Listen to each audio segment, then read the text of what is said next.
Alright guys, TacticalRab back again today. Haven't enjoyed your day so far, and today we're going to talk about the drama that went down on the timeline yesterday as a result of the discussion regarding the AK47 and whether or not it should be gentleman's agreement. The pros think it's actually not too good, the amateurs think, especially in the European side, it's way too good, it's been banned from their play. The North American challengers still seem relatively undecided right now. It was banned yesterday, then it was unbanned, a bit of a chaos on the timeline. As a result of this, people were going at each other's necks. Intrigued to hear your thoughts in the comment section below, pretty entertaining stuff. Like if you guys enjoyed the video, subscribe if you are new as always, I'd greatly appreciate it. It really helps out the channel. Thank you very much indeed for doing that. To start off with this, as Crone says yesterday, in a competitive environment, is the AK47 overpowered? Most people, including myself, thinking it's probably okay, but I certainly do not know as much as some of these players. So this is where it kicked off yesterday. Zaptia says, look, Haggy kicked me from the scrim chat and the amateur voting chat because my team wants to run an AK in Search and Destroy. So Zaptius on this Wester team, who's pretty much been dominating the amateur scene so far in Call of Duty Black Ops Cold War,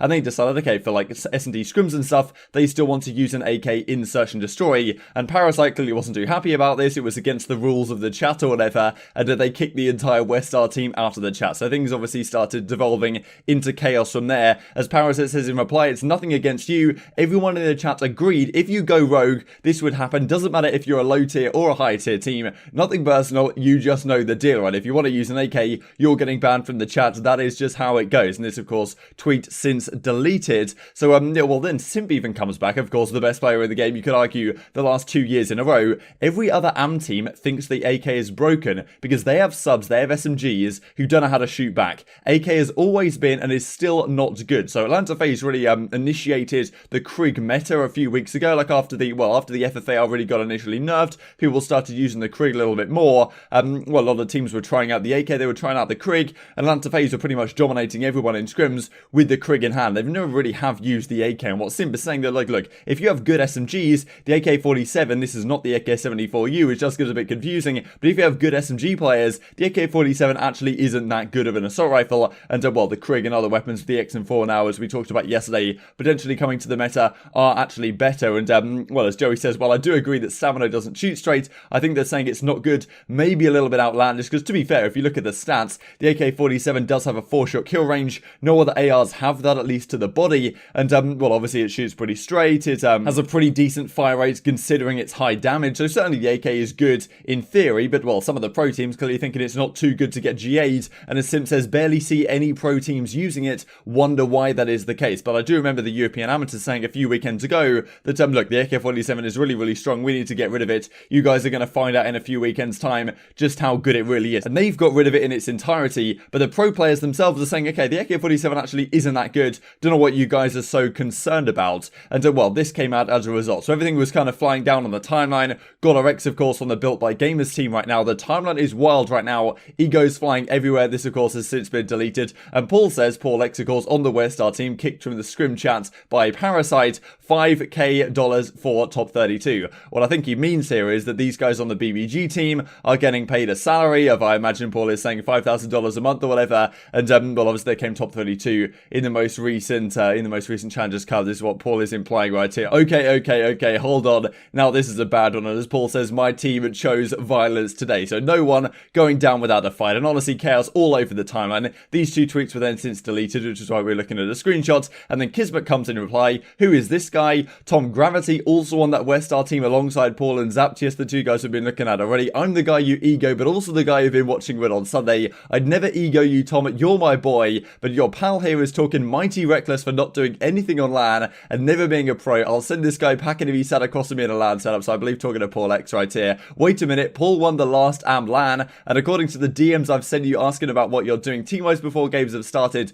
I haven't even got a response, so you tell me. I mean, you know how things work, but it's not easy going to be management, all this type of stuff. I just don't know why some AM is talking wild to my team, because of course Kismet on GodRx's BBG team that has done far more than he has ever achieved. So yeah, certainly some back and forth here on the timeline. Kismet on the Paris Legion last season, so he was a pro for previous seasons, been a pretty good player at that, to be honest. But yeah, obviously that BBG squad didn't have the best result, and with Paul X and the guys in an interesting situation, he decided to have a go on the timeline, and honestly it's pretty entertaining to watch as Paul X continues with, I believe a couple of these have been deleted. The best AM team, that being his own team, got kicked out of the scrim chat for following the pro GAs, right? The pros haven't banned the AK-47. What's the problem if we use it, right? And as he continues right here, thank God we don't even scrim these amateur players. Now, you guys won't even get any better. I think Paul X and Co. went on to scrim OpTic Gaming or OpTic Chicago later in the day. I think tomorrow morning they're also playing Atlanta FaZe or something like that. So certainly a bit of spice on the timeline. And as Easy Max says, the analyst for Atlanta FaZe, we need a Challengers Cup ASAP. I think the next one is like first weekend of January or something in that ballpark. So yes, then we're going to get these teams going at each other's necks actually in a competitive environment once again. But yes, certainly some entertaining stuff. And I guess the question really is the AK actually too strong? And well, what actually should be G8? As Parasite says, G8s are chalked. I'm using a carbine. Not really sure what he means by a carbine. I guess the M4 carbine would be what he would mean here, but the XM4 is actually not too strong. But anyway, Fire comes back in reply.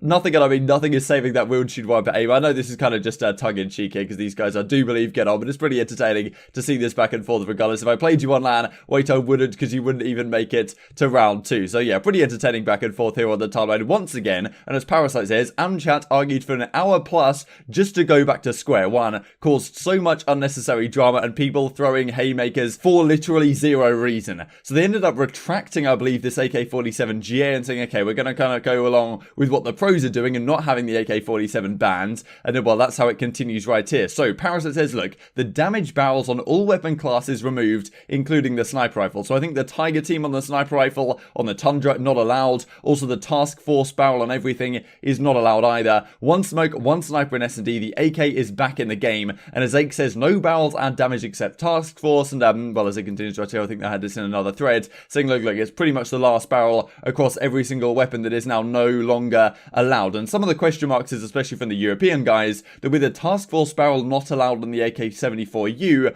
it actually makes that gun significantly weaker in terms of the headshot multiplier especially, meaning that the AK-47 actually becomes very, very strong indeed. So the argument is by some people that having the Task Force barrel removed as a gentleman's agreement, effectively it's GAs causing other GAs. You make a GA and therefore it has a knock-on impact to what the meta looks like, therefore you have to make another GA. And well, you could argue that if none of them were GA'd, then you would have to worry about it and not one GA leads to the next, all this type of stuff. It's honestly, it's difficult for me to keep up with. I'm trying to do my best to break it all down for you guys. But as Brandon says, what about the 1911? Right, there's been questions from crews whether the 1911 will be used, and as Crone says, might have even been GA'd by the pros. Dashy switched his classes and said he cannot use it. Other teams still using it at the moment though, so it seems to be possible right now that even the 1911 pistol is potentially going to be removed from the meta in addition to these other, the AK-47 and such that we have looked at, and the pros are trying out not using the 1911 as it stands right now. And Parasite's like, good lord, what is going on here? It's well, it's all chaos. But I'll keep you guys updated with this tomorrow. Probably I'll have to talk about GAs again tomorrow because, well, Hook had some choice words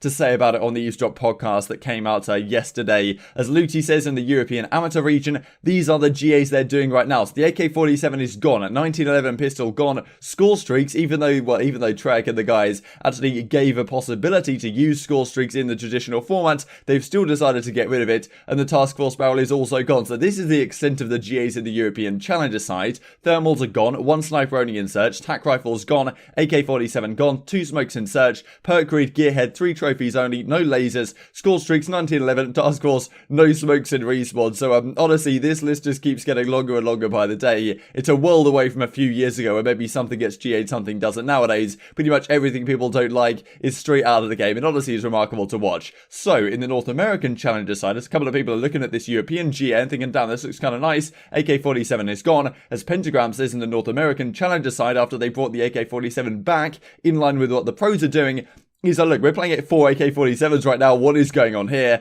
And as Kismet comes on and says, look, the AK-47 has got to go, it is just way too good. So still, things haven't been decided here, right? They do get rid of it for a time, Parasite kicks everyone for the chat for using it, then everything gets kind of reversed smack, and then, then apparently we go again, the AK-47 is still too strong, I don't know what's going on. And as Detain says, look, with Task Force in on the 74Us, the AK-47 is not too strong, but with it being GA'd out of the game, it actually now does become too strong. I don't know what's going on. Intrigued to get your thoughts in the comment section below. How do you guys, try and decipher what is happening here? But given we talked about Parasite a little bit, I thought I'd mention this from him. So new squad being Decimate, Draza, M. Ruiz, Coach Gorgo, Knight. So yeah, pretty cool to see actually, given that Parasite was on the team with Decimate, Blast, and Neptune. That team ends up falling apart. Pretty cool to see Parasite and Decimate still getting on to the point of teaming. And Draza, of course, a very talented substitute player over at the Los Angeles Thieves. James did well on OpTic Gaming Los Angeles last season when he joined that squad later in the half. So certainly this team is pretty nice on paper. And then Breeze as well, a bit of a legendary player. You guys might remember his name from Infinite Warfare, especially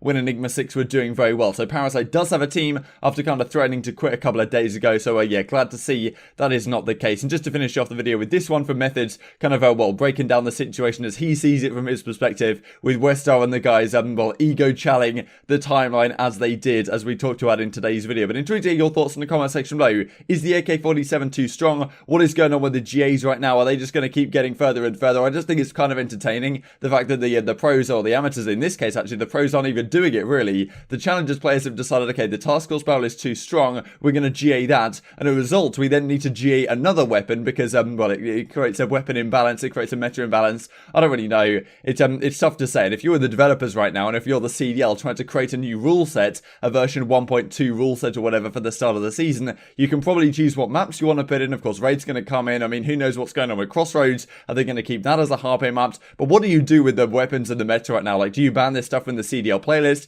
If Elite Play comes into effect whenever it does, like, what are we even going to be using there? Because, well, some of these are so hard to quantify. And, well, we'll probably have to talk about GAs again tomorrow because it's a topic which keeps recurring again and again and again. Hope you guys enjoyed the video. If you did enjoy it, I'd really appreciate a like on the video. It really helps out the YouTube algorithm know you enjoyed this content. Other people like you may enjoy this content as well, and help grow the competitive Call of Duty community. Thank you for watching as always. Take care, and I will see you next time. All right, listen, hear me out. We're going to triple host from the West Coast. Yeah, no, it's not very fair, but we're going to host. We're going to win, and when we do win, we're going to act like we're Atlanta FaZe. Yeah, exactly. And we're going to go first round of the scouting series. And since we're so good, we're going to opt out of that scouting series just a couple days later. Yes, we're going to. Why do you? Yes, we're hosting. Why do you? No, it's not fair. But we're going to host. Oh, here comes Haggy. Add me back to the chat right now. What do you mean? Add me back.